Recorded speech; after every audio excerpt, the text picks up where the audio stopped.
Hey folks, it's Brent Downing with the Downing Group at Keller Williams Realty, and this week I'm going to answer a few common questions that we've gotten on our Facebook page and from other areas in the last few weeks.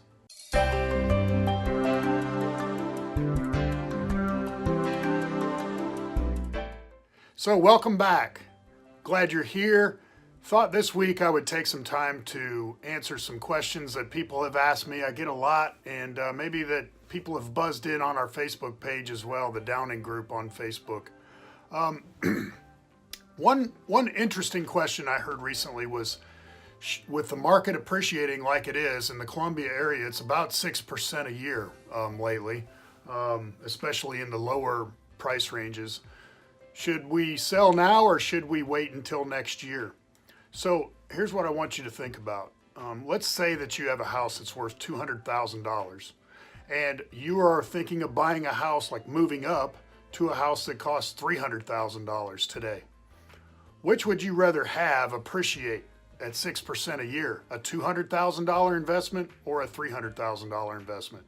In other words, if you wait until next year when your $200,000 house is worth 6% more, say $212,000, you're also going to pay 6% more for that $300,000 house or $318,000. Does that make sense? So now if you're moving down, okay, the opposite. Or if the market is depreciating, the opposite, okay? And if you have questions about that, call me on or on my direct line or message me on Facebook. So there's question one. Question two, get a lot of sellers ask me, should we go ahead and do a home inspection? Well, usually I say no, but that's on a newer home. If you, like for example, you don't have a termite bond and you have a crawl space, that's probably a good time to go ahead and get an inspection just to make sure there's no surprises. You don't want buyers being run off by things that scare them away, foundation issues, roof issues, whatever.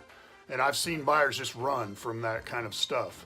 Some are patient, some will let you fix it, but the way the contract is written, during the due diligence period on the state contract that we all use here in the Columbia area, the buyers can basically walk for any reason during that first 10 business days of due diligence. So you don't want them to see something that scares them away, even if you would fix it. So that's a good question.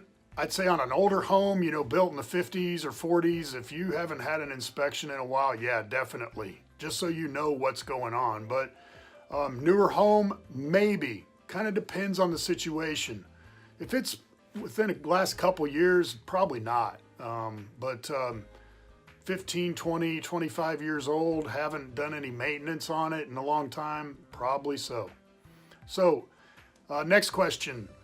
What repairs can I do on my house to make it more sellable? Well, so I would not recommend wholesale remodels to sell a house usually. Like, if you have solid surface counters, don't do granite. You'll just get comments like, we don't like the color of the counters now. So,